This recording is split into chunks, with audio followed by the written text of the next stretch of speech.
So the final film that I watched today is um, Alfonso Cuarón's Roma, which is obviously his newest film. It is in limited release right now in Los Angeles and New York, and thankfully had a screening here at the Plaza in Atlanta. I think it opens wider next week, and then in mid-December it hits Netflix. And I would say if you are in a city that it is playing in a theater and you have the money to go to that theater, go see it in the theater instead of in Netflix. It is so gorgeous, and in particular, the sound design is so astonishing. You really, really, really need to see it with like great surround sound in a movie theater. Um, so it's written, directed, produced, edited, and shot by Alfonso. Um, his longtime collaborator Emmanuel Lubezki was not able to shoot it for him, so he shot it himself, and it looks gorgeous. And I was like, whoa! He shot it in 65 millimeter, which then got digitized because now it's going to be streaming, and it's set in mostly Mexico City, the Roma district, hence the title. However, I think the title's also kind of a reference to Fellini's Roma. I have not seen Fellini's Roma, but I've seen many a Fellini film, and this film had the um, sort of fluid, almost at moments, um, not carnival, picaresque feel of Fellini. Um, in particular, it made me think a lot of Amarcord. Um, Many times, actually, it made me think of Amarcord. It tells the story of an upper middle class family who is on the brink of sort of falling apart, but it's from the point of view of, or follows, not really from her point of view, but it follows one of their live-in maids slash nanny. Her name is Cleo, and she's based on Cuarón's own nanny, um, who the film is dedicated to. She's played by a first-time actress called Yalitza Aparicio. I said that like it was Italian because I speak Italian. That's not how you pronounce it in Spanish. I don't know how to pronounce Spanish. I never learned. I'm terrible. I'm a terrible Californian. Yes. So almost everyone in this film is either a non-professional actor or a theater actor, and it follows sort of roughly 10 months, 11 months, maybe a year in the life of this family. As on the outside, you see the married couple's marriage falling apart. You see the children dealing with the loss of their father before for the most part, they don't even know why he's gone. You see her, and then you follow her as she A is dealing with their crap, but B dealing with her own personal trauma as she's started seeing a dude, and then in true men are trash fashion, knocks her up and then leaves because that's how that works. There is a bunch of cultural and political history peppered throughout the film. I actually had to read an article to understand most of what I was seeing because I am not a scholar in Mexican history. It also has a lot to say about the various class distinctions. I think a similar film and probably a little more in touch with the actual like pain of being a live-in domestic is a Brazilian film called The Second Mother. In that case, the woman is older and she is the live-in nanny, and she's working to for money to send her daughter to private school or to college, I think it is. And you see her balancing the love of the kid that she's watching and the kid that is her own. And you get a bit of that in this, except that it's you watch as she goes through a pregnancy. I don't want to spoil what happens there, but you see her attachment to the kids, and you see the sort of parents' attachment, or really the mother's attachment to her. But you see the way in which it is a give and take, where moments where she feels like family, and then there's moments where you see that she's not actually family. In particular, I'm thinking of there's moments where there's a moment where one of the kids is overhearing a conversation, she knows this kid should not be hearing it. She tries to get him to get out of the way so that the mom can maintain this facade that she's trying to maintain, and it doesn't work. And she reacts badly to the kid, and then reacts badly to the maid, and it's a really hard scene to watch because you realize that like they're never going to treat her like with as much respect as the children, even though they love her, and she's part of the family. And I think that's an aspect that Cuarón gets really well.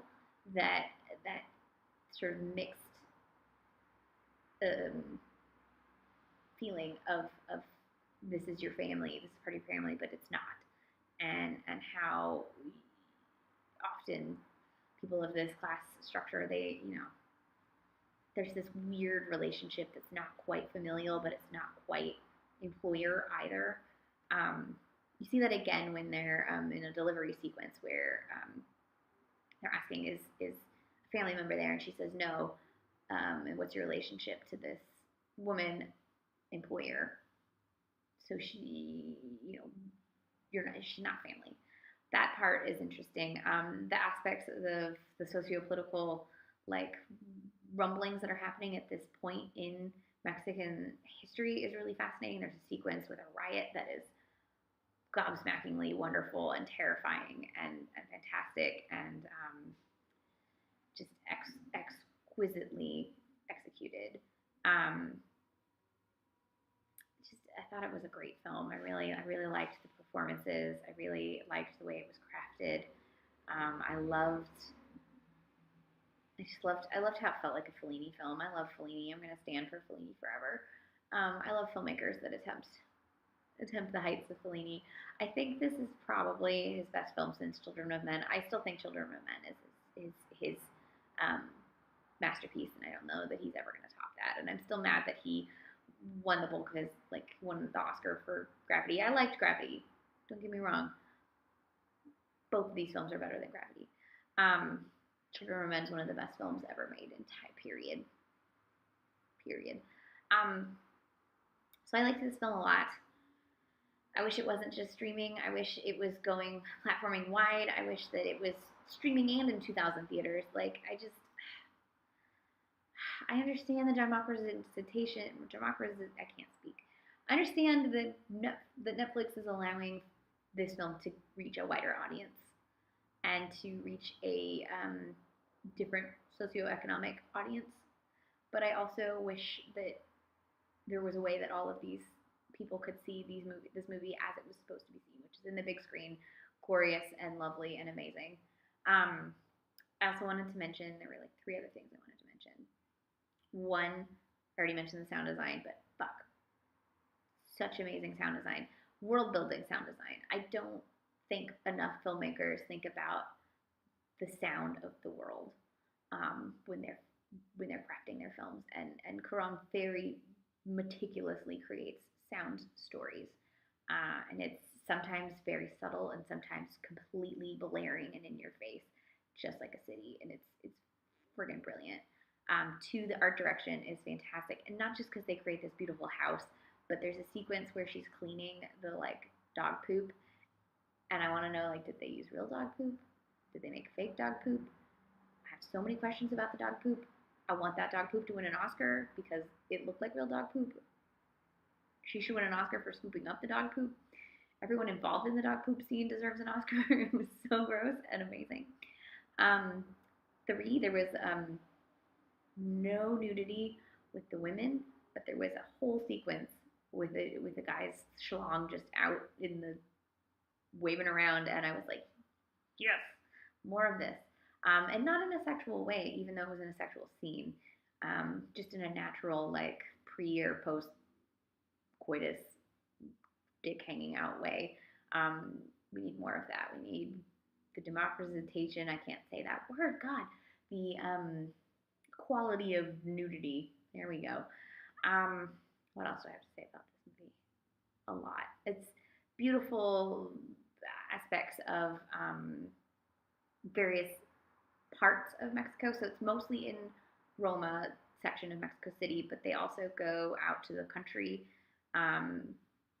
In one sequence, they go to vacation beach part, and then there's a sequence during New Year's where they're in this huge like country mansion, and I'm pretty sure they start a forest fire because of drunkenly shooting off fireworks, and it's just like that was the most Fellini-esque sequence. I think it was so bizarre and both horrifying and hilarious at the same time. And there were several moments in the film that would go from just heart wrenching, atrocious, like, I want to die, this is so sad right now, to something completely hilarious.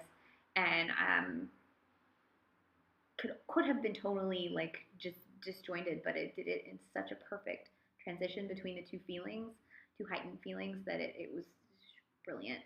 Um, Totally worked for me. So I really liked this film. I think you should see it in a theater.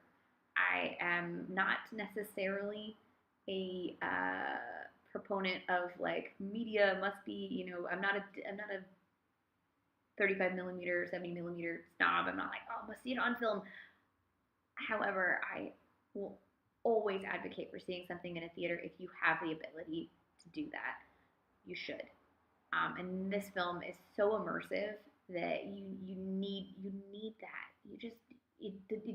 You deserve it. Your experience deserves it. This film deserves it. Um, that's what I have to say about theater going. So this is Alfonso Cuarón's Roma. I thought it was great. Sorry that I am saying all the Spanish words incorrectly. I need to learn Spanish. I'm a terrible Californian. I'll repeat that. This film is fantastic. I really, really liked it. Definitely Google Remezcla put together a really great collection of um, reviews from Latinx writers, and then I can't remember which. I just tweeted it. I find my Twitter oldfilmsflicker. There's a great roundup of the political history of the time of the era, so that after you've seen the movie, so that if you aren't familiar with what you're seeing, it really illuminates the meticulous recreation of the political atmosphere as well in the background of the film. So this is Roma. I thought it was great. I can't wait to watch it again when it's on the Netflixes so I can screenshot all the dicks.